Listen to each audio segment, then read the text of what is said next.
And for the recording, I'll reshare what we're doing here. So this is a program run by CELT in collaboration with ETS, sort of thinking about AI and the impact of AI on our teaching and learning, and especially to help people with those first experiences and to as I like to think about it, that sort of moving from the headlines to actually using it, right? So we've certainly AI in the sense of generative AI, ChatGPT and associated platforms have dominated the headlines in the last year, while AI has been around for 50, 60 years, so or more. But that's really dominated our perception, and all industries are thinking about it, especially education.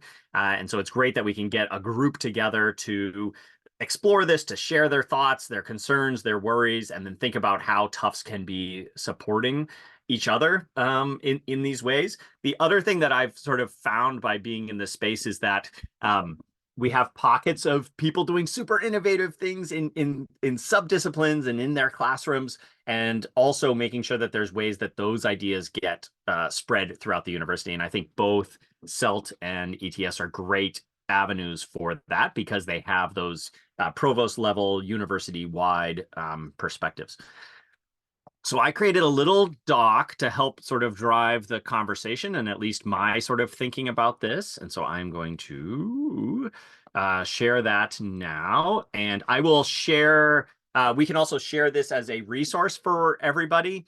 I made it a Google Doc so that you could have access to it in the future and be able to refer back to it if there's anything that I cover that would be helpful later on. But so let me start off with who I am. There I am. So my name's Ethan Danahy, often go by Dr. E to my students. You can see my Dr. E's lab sign here behind me. I'm in my office right now. It's a real background. That's one question people often ask. Is that a real background? It is a real background. I'm do research at the Center for Engineering Education and Outreach. That's where I'm sitting now within the School of Engineering. And I do research into how we teach engineering. And so I think a lot about the tools and technologies that we bring into the classroom and how we teach and how we do good teaching pedagogy, teaching methodologies. And we do that at university level. So I do that with my first year engineering students, and my colleagues do it across other ages, but we also do it pre-university. So pre-college into the K-12 space. And we're sort of most famous, quote unquote, for our work with Lego. So we actually do a lot of work with the Lego platform as means of getting students engaged in education. And then we can do all kinds of interesting engineering activities with that. But I also teach here at Tufts University in the School of Engineering. I teach in a first year, and that also allows me a little test bed for the things that I also experiment with. So I develop new tools and technologies, and over the last year have been playing a lot with artificial intelligence and thinking about the impact of that on education, both in terms of just out-of-the-box platforms, which is what we're going to explore a lot today. And then I love also building custom interfaces and new ideas on top of those platforms to sort of explore that more. I'll just mention I'm not going to be able to monitor the chat and other things. So if there are questions that come up, can someone just yelp and get my attention? Yeah. We're happy to do that for you. Perfect. So a couple things. First up is thinking about that idea of generative AI. So AI, artificial intelligence, and machine learning is a subfield, huge field with lots of different aspects of it. Generative AI is sort of what we're going to be talking about today, which is the way that these AI systems are sort of creating chatbots and interactive experiences like that. It's interesting how when the tool came out, we started using it because it had a box that you type things in. We sort of started using it like a search engine, and it became very clear early on that it was not a search engine as it started making up facts and hallucinating and talking confidently about things that was not true. And so there is still a role for search engines and all of the skills and knowledge that you have about how to use a search engine, how to get multiple results, evaluate those results, choose where the data is coming from, and appropriately evaluate that.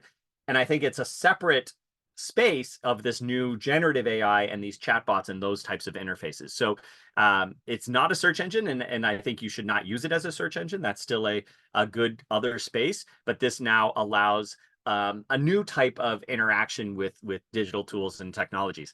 I will mention that that line is getting blurrier, right? As we know from the headlines, it was hallucinating and making up information at the beginning.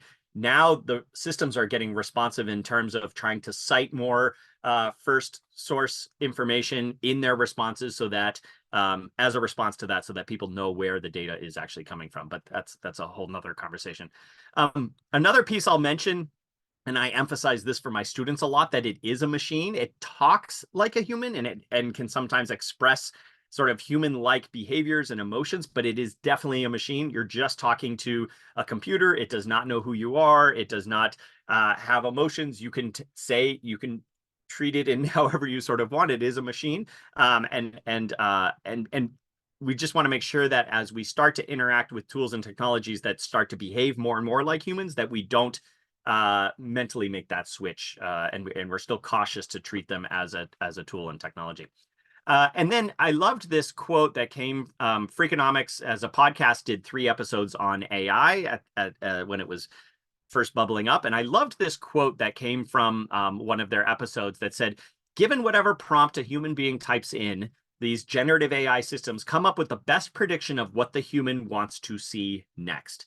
And I like this both in terms of, one, it's explaining how these systems sort of work. It's a predictive system. It's using mathematics behind the scene based on what you typed in to just generate what I think you want to hear next. And then what after that, after that, after that. And it's a probabilistic model. But the other piece is that it's trying to satisfy us. It's been trained and designed to see what we want to hear and see next. And the feedback loop that these reinforcement learning systems have been trained on is to satisfy us. And sometimes that can then create sort of problematic responses, because it's not trying to give us the correct answer. It's trying to satisfy us. It's trying to be overly cheerful. It's trying to, when we say jump, it says how high, these types of things, as opposed to should I be jumping? So again, all of that feeds back into how we interact with these machines. Given the poll, actually, we have not a lot of people that have never tried it. We've run these sessions before where sometimes it's a lot of people that have never even opened up these systems. And so what's great to see is that a lot of people here have at least tried something, so you know a little bit about that space. But if this is your first time, that is what we're after. We're trying to do this sort of first introduction to prompting generative AI, getting responses back, and sort of seeing what that experience is like. I'm going to spend a little bit of time right now showcasing some of the examples of things I've tried and ways that I've interacted with it and some strategies. But most of this time will then be a chance for you to experience it and explore that possibilities. If you've tried it a little bit, this gives you a next little step in that space. And it's well supported by both CELT and ETS. So we'll use breakout rooms and facilitators in order to answer your questions and have you thinking about that, debugging if you're running into issues.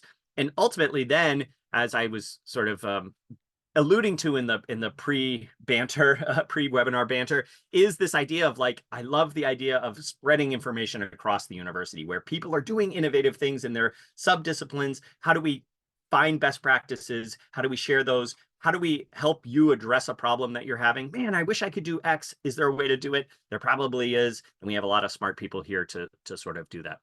I'm not going to get into the details of exactly what it is and how it works. I have ideas around how it can be used in teaching and learning, but there's other workshops and resources that get into that more so. And then, of course, there's lots of questions about how students use it. For me, this session is really about that first experience or the first couple experiences using it. And we can have deeper conversations about those if that's the direction that we want to go. There's a lot of different systems out there, and they all vary in a variety of ways. And the other piece is they're changing daily as things are updated, improved, or sometimes not improved as it goes along. A lot of the systems, because these are for-profit companies making for-profit company products, cost money, or they have a free version and then a paid tiered version to get the quote-unquote better results.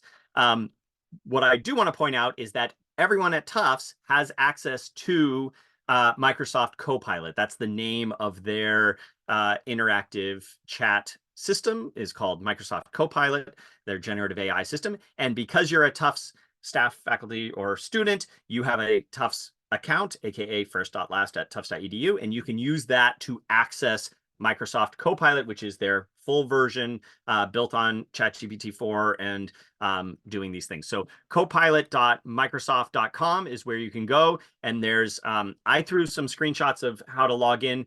And that was before I discovered that ETS has an excellent guide for actually logging in and using Copilot. So I'll direct you mostly to their instructions on how to log in and use it. This means that if you've never used it before, this is the best place to start because you have access to a state-of-the-art system through your Tufts account. Anything else anyone wants to say about Microsoft Copilot or using it or any of those bits and pieces? Justin or others?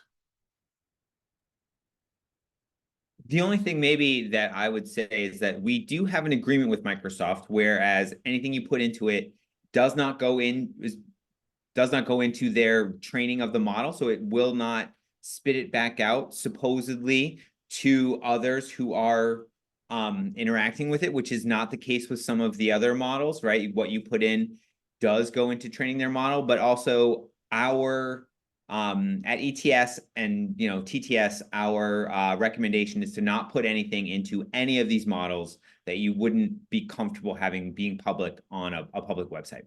Love that caveat. Yeah. So a lot of the other systems, part of their training process is to absorb everything that everyone's sending them and use that as part of the training model. The agreement with Microsoft is that it would not be, quote unquote, your data is your personal and company data are protected. That said, this is the Wild West, and we're still not sure how everything works under the hood and behind the scenes. And so as a guarantee, we do still recommend that you be careful with that. When you log into Copilot by Microsoft, so I'm logged in here, I can see my Tufts account. Ethan, can I jump in? Yeah. Ari, I think the question. Do you want to ask it now, Ari? Is now a good time? If you think now is a good time, it's about the safety of the data. Yeah, so I was going to say that if you log in, you can see that now I have this green protected badge here, and down here it says your company and data are protected. That said, do you know if that meets FERPA standards? No, it does not.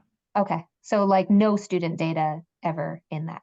Right. No. Yes, and no HIPAA, no FERPA, and the answer is we don't actually know. Right. It's like not clear. What does protected mean? Okay. Yeah.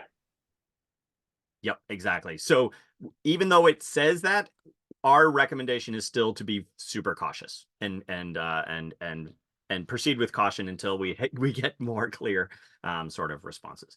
But the Microsoft Copilot is one step above what we're seeing in other systems where they can do whatever they want, right? So ChatGPT, or if you've heard of those things, their end user license agreement is much more loose than the agreement that Tufts has with Microsoft, if that makes sense. Great. Great. Okay, so I'm going to scroll past that. So one of the big things is, how do I interact with these systems? And I mentioned the sort of idea of a search engine that we've certainly interacted with a lot before. What I found when I interact with search engines is I try to be super hyper specific. I take out extraneous words and I try to be very specific in what I want to help the search engine find those results. The opposite is almost true with these generative AI systems, in that actually it loves text. It loves lots of text and finding trends and patterns and being almost quote unquote creative amongst the large amount. And so I talk in a much more natural way. I use plenty of extra words. I actually even say please and thank you, which is a little perhaps weird, but one strategy. And so what we're finding is that as we transition to a new technology, we have to sort of retrain our brains of how we start to interact with it. And so there's this idea of priming or prompt engineering you've perhaps heard, which is how do I actually phrase the request into the system in order to get the best type of responses out? And as the technology evolves, these ideas are evolving as well. And so I'll highlight some resources that I found and some strategies that I use. But again, your mileage may vary and things seem to be changing as time goes on. First up is out of Harvard. I found this really great resource that I share with my students about some pieces of how to actually interact with these systems. It gets in a little bit around privacy and unpredictability and not trusting the results that sort of come out, which are you should not trust, but you should be cautious with trusting. You should be critical of the responses, not blindly trusting it. Also thinking about AI bias and things like that. And then so that's one resource that I found to be helpful. The second thing is sort of these strategies here of setting the stage and giving background. Don't just ask for a question in a curt, direct way without providing the context. The more context you provide, the better it is at sort of responding to you. So I give lots of information, details. And it is a back and forth with searches. We ask a question, we get a response, and then we make a decision. With these generative AI systems, you can have a conversation. You can go back and forth and actually push and prod on it and criticize it and say, that's not what I want. Redo it. Go back and give me more details in this topic, or forget with that and chase this new direction. And again, that idea of being critical, because it's a machine, you don't have to worry about offending it. You can say, no, that's wrong. You did it bad. Redo it, please. The next resource I'll share here is this create method. I had a presentation with Terry McHone who shared this, and I thought it was great. So I asked if I could borrow it and distribute it. And I thought this was a good way of sort of organizing in my head the different aspects of a potential prompt. Now, you don't have to use all of them, but it helps make you realize there are different aspects of it. The context of who you are and what you're trying to get out of it, the result that you want. Is it an email or a headline, or is it some other type of format that you want coming out? What's the explanation? Is it detailed? Is it high-level summary? Is it an analysis? Is it a process, a step-by-step process? Who is it for? Often, in our case, we're talking about university, and so I'll specify, look, I'm going to be trying to generate something that's appropriate for university undergrads, for instance. And so therefore that can help tailor the response that's way different than fourth graders or different than marketing professionals in industry. What's the tone that you want? And so these first 5 sort of help formulate it. And then this idea of expanding, which is don't accept the first response that comes back. Push on it and say, no, I want you to add to this, delete from it, reorganize it, paraphrase it, go deeper into those types of ideas. So again, just some more examples of sort of what this looks like. And so you can, I'll try to emulate and role model some of these ideas as we're going through the things today. Although in demos, I usually go faster. And so I drop some of these things. And when I'm doing it by myself, I'll spend more time and craft things a little bit more. But I'll point you at that. And then finally, from our own James Intriligator, who's a human factors professor here in the School of Engineering, he was interviewed by Tufts Now back in the middle of last year about how to get the best results. At the time, it was ChatGPT was at the forefront, so that's the name of the title. But the ideas and philosophies that he talks about in that article apply across platforms. So again, he's been doing a lot of thinking about this prompt engineering, prompt priming, and interacting with generative AI systems to get the best results. All right, there's my preamble. And then what I wanted to do was actually spend some time to actually look at some examples in action to actually sort of show that type of thing. So one thing that I've done, and this will resonate with instructors, is actually thinking about my own teaching and sort of I get my course evals and I think about the course evals that come out, and I still read all of those. But one thing that I played around with was actually taking some of those ideas or the responses that students have come up with and actually feeding those back into a generative AI system. So I'm a college professor in a school of engineering, teaching first-year students. Below are the feedback on my course evals. Did it ask the question? Oh yeah, here it is. Perfect. For the question. So a couple of things you'll notice. One is I already had some typos in there, and actually it's really good at just going with the flow. And so I've often, sometimes, especially if I'm rushing, I'll just leave typos in, and it's good at even sort of figuring out what is happening there. Here are their responses below. Can you summarize my strengths and weaknesses and suggest ideas for how I could change my course? There you go. So a couple things that I will mention. One is I still read all of my course evals, so I'm not suggesting that you no longer have to read your course evals. I think that's still valid. Also, because if this generative AI system is going to give me advice, I want to make sure that I believe it, that it's actually finding data within my course evals. The second thing is I went through, before I pasted those in, I tweaked them slightly, aka if it had any identifying information, aka if it had my name, I removed that. If it referenced something hyper specific, I removed that, back to the idea of privacy and data protection. And so I made them slightly generic versions of what they actually said, but I kept the idea.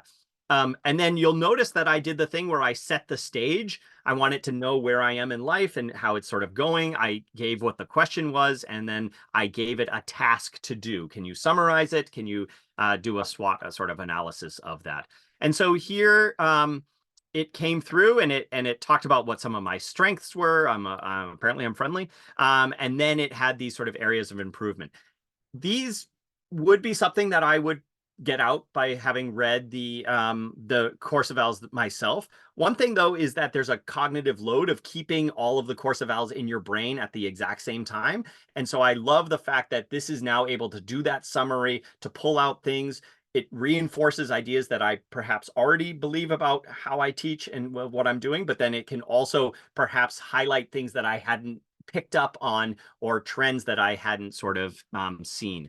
You'll also notice that at the bottom, it gave me a few links to some other things, namely how some teaching ideas and other responses there. So I could keep going back and forth. I could paste other evals and do that, but I wanted to sort of show that type of idea. I love the idea. Lots of text. Summarize this for me. Give me ideas and suggestions of how to sort of move forward. So that's one idea. I've used it for thinking about my syllabus. How do I refine my syllabus? How do I generate new suggestions? How do I actually do text? Back at the beginning, when we were struggling with how should I actually use AI, I used the syllabus. I used generative AI to help me talk about AI to my students. What rules and regulations should I be putting onto my syllabus? I will actually redirect you to the CELT. CELT has a great resource on various syllabus statements. Some of these are super liberal. How do you encourage your students to authentically and appropriately use AI? And actually, some of them are quite restrictive in a good way. I don't think AI is appropriate in my course. And so therefore, here's the rules and regulations about when it's appropriate or not appropriate, more so, to use AI in my course. So, so that's been pretty helpful there. Also, if you're somebody who's too wordy, you can also use generative AI to help you refine and be more to the point, or vice versa. You can type in a couple bullet points and ask it to turn it into paragraph form if that's helpful. Next is, as you're thinking about, if you're a professor thinking about your teaching or coming up with sort of new brainstorms of different ideas. In my class, I want to have a conversation about the ethical implications of AI in the world. What are some topics I can use for small group discussions? And so again, these are all things that you could do. You could go out and surf the web. You could do searches. You could brainstorm. You could come up with these ideas. Generative AI can be a great brainstorming partner across these things. And perhaps some of these I would have come up with, but some of these perhaps I would not have actually sort of stumbled upon. And so again, you don't have to use it as it comes out, but how can you use it as a partner to sort of start to push on those bits and pieces? I'm curious if it will have anything about the environment. Oh, there it is at the end. Great. Can you give 5 different topics about AI and the environmental impact? What guiding questions could I use to have students think more? So this is the idea of taking what it had, taking a subtopic and pushing even further deeper into it. So perhaps AI and environmental impact is a topic I want to explore. It's actually super interesting, and I bring this up with my students because we're promoting these tools, yet at the same time, it's using tons of energy, tons of water. It's having lots of negative effects, and so we need to wrestle with the trade-offs and the benefits between those types of things. So again, here it is doing some of that brainstorming help along with me. And you'll notice that the new chat systems are citing resources. So it's actually giving me the directions that I can sort of go forth and explore further in different ideas. Complete with an ad, I see. Well, there you go. That's how it's paid for. All right. All right. Now with web searches. Perfect. Love it. One thing I found with my exams is that I'll spend a lot of time coming up with a really great exam question. And then I'm so tempted to use it every year because I fall in love with that question. But I also know that students will pass around prior exams from year to year. And so there's this trick of how do I keep generating new innovative content while staying fresh and useful. So here's a question that I've used in the past. And one thing is that I will also remind the chat what I value about it, because the question exists, but there's a reason that I phrased things in a certain way and that I've structured it. And I want to work with generative AI to sort of explore that. I give a controls test question that is open-ended, has real-world context, and requires students to do mathematical calculations. Here below is the oops, what happened? Oh, shoot. Hold on, what did I do? I hit button. There you go. Below is the question, can you generate some alternative contexts that are similar? Something like this. So I'll just paste that in. And so, again, I think this is useful for finding similar but not exactly the same types of questions. So this one's a controls theory question about a home smart thermostat. And so there's a few things that I value about it. And now it's going to find, well, you could do one around greenhouse temperature control or electric vehicle battery cooling or something like this. So it's helping me brainstorm and expand those sorts of ideas. This is actually a strategy. Yep, go for it. I'm just going to raise a question from the chat in case you want to address it. But they were asking about the memory, you know, like you're having these great conversations and the context is shaping the output, but at some point it forgets that. Do you have any? Yeah, so first up is I have about 2,000 characters, I believe, right? 2,000 characters per prompt. So down here in the bottom right, I'm only allowed to sort of paste in so much at one time per sort of turn of the conversation. The second thing you'll notice here is it says 4 out of 30 responses. So it's keeping track of how long that conversation is. And the reason, and different systems limit them in different ways, the amount you can paste in, the amount you can, the length of your conversations, etc. What Microsoft and Copilot has found that is that around 30 responses, it starts to lose track of that conversation. And so they use this as a reminder to every once in a while start a new topic. And so if you start to see it kind of going off the rails or starting to get confused about prior context, because it remembers everything that I've been doing in this whole conversation. It's using all of that to, again, generate the next response that it's going to give me. If you find that it's starting to give poor results, the big trick is to hit that new topic and start again. Yeah. Did that cover it, Carrie? I think so. Ari, did that answer your question? Yes, thanks. Great. So now that it gave me a new context for potential exam questions, can you come up with a new test question around the topic of electric battery cooling? And hopefully this will succeed in that. I actually show my students this because this is a great way to study for exams, right? So suddenly as a student, they could be taking your testing, your practice exams, taking the types of questions that you ask and actually generating new ones themselves to actually practice on sort of thinking about these types of deals. And I'm seeing that it didn't do it in quite the way that I want. And so I would then go back and forth. Can you actually write the question with real numbers as I would give the students? So again, we'll see, maybe it's giving me the thing I want, maybe not so much. But you can sort of go back and forth and push on it and say, nope, not what I wanted. I need it more in this way or that way, type of thing. Still seems it's a little bit off or not in paragraph form, which is how I like to sort of phrase it. And this idea of rubrics, that's a good one too. Rubrics, often when I give an exam question like this, I'm looking for quote unquote the right answer, and I'll sort of have like, yep, they got it, or nope, they didn't get it.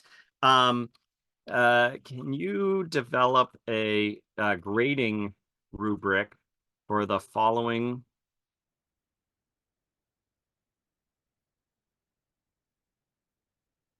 scale on 1 to 5 with various metrics across different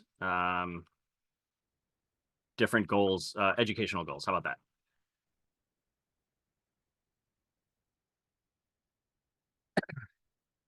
So a reminder to ourselves that even when you're grading, even if the question is just about the idea of performing a mathematical calculation, often we actually value a wider range of different topics. And how can we then make sure when we're assessing that we're actually looking across those various ideas and now be able to get a little more in depth into how we're evaluating our students' understanding of the topics, right? So yes, I cared about getting the right answer, but I also care that they understand the systems, that they understand the design of the process is actually what I'm after, not necessarily the right answer and things like that. So here it gave me some things. Maybe I don't care about clarity and communication in this particular one, but at least it helps me brainstorm some different topics, as well as giving me a scale across those with some examples of what I might want to assess there. I've used it also for just doing classroom orchestration. So I have 30 students and want to do a single elimination bracket in-class competition. Can you set that up for me? I've also done this for like maybe not just that type of thing, but a round robin discussion where I want to make sure students are interacting with as many different peers as possible. So design 5 tables with the students, and then design every 5 minutes, we're going to switch to have students talk about a topic with others. Who should be moving, who should be staying, and if we do this 3 or 4 times, how do we get as many people discussing as the topics with each other around the room? Again, this helps sort of just organize those thoughts. What I do not do is type my students' names into the system. So I'll have another spreadsheet where I'll actually have student 1 through 30, and then I will use the numbers that it gave me to actually then on the flip side actually reassign those back to student names, because Again, I'm not comfortable putting my specific information or my students' specific information into these systems. So I've done it both for group formation, where I actually sort of see what students' skills are and actually try to use the generative AI to mix and match students appropriately, some of these peer-to-peer. Or I've even suggested students, if they're doing a group project, hey, can you use generative AI to subdivide the project into subtasks? How do you actually divide those tasks amongst each other? Can you come up with a Gantt chart, milestones of when things need to be delivered and dependencies amongst subtasks, and sort of using generative AI as a yet another insight, a tool for sort of doing those types of things. We've played around with using it for actually doing interviews. Sometimes you don't always have access to an actual client, but generative AI can pretend to be a client. So if you need to do an interview, if you need to interact with somebody, but you don't have access to that particular person, I'm a little nervous about some of this because I believe so strongly in sort of human-centered design, and that if you're going to be interacting with people, you should interact with the real people, and that these generative AI systems are built upon historic bias, and that it could propagate some of those biases. But I also think that there is potential somewhere here for having students practice and prototype the interactions that they might have, and then go out and actually start to try to do those things. The other piece is that, yep. I just want to prompt you to get towards the hands-on part because it's Yeah, you know, I'll talk forever. The other thing I've done is, sure, we'll do that. And we're almost there.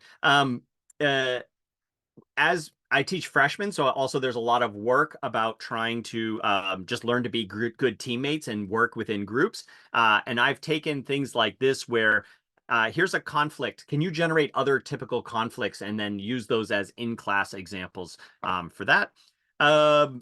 Citing AI is a whole big piece of it. The APA has their own guide as to how to cite it, and I've asked AI, how should I cite these kinds of things? And then finally, I'll do this where sometimes I'll even say at the end, all right, so I just had a big back and forth with you about a whole variety of things.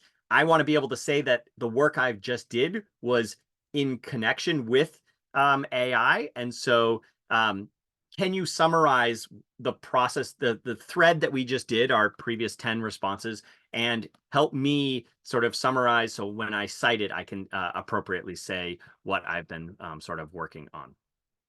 All right. Bunch of different ideas, a bunch of different directions, and hopefully you got a sense of some of those things. And I want to, like Carrie said, let's break into small groups and actually start to play around with some of this stuff. If you've never done it, we'll make some intro breakout rooms. And if you have done it, here's a chance to have a bunch of people with experience to bounce ideas off of and explore other areas. Again, Microsoft Copilot is part of the Tufts Microsoft account, so that's a great place to start, but there's lots of other options out there. These are a short list of that type of thing. Carrie, I'll turn it back over to you if you want to orchestrate the next chunk. Yeah, and I'm going to stop the recording here just so folks know.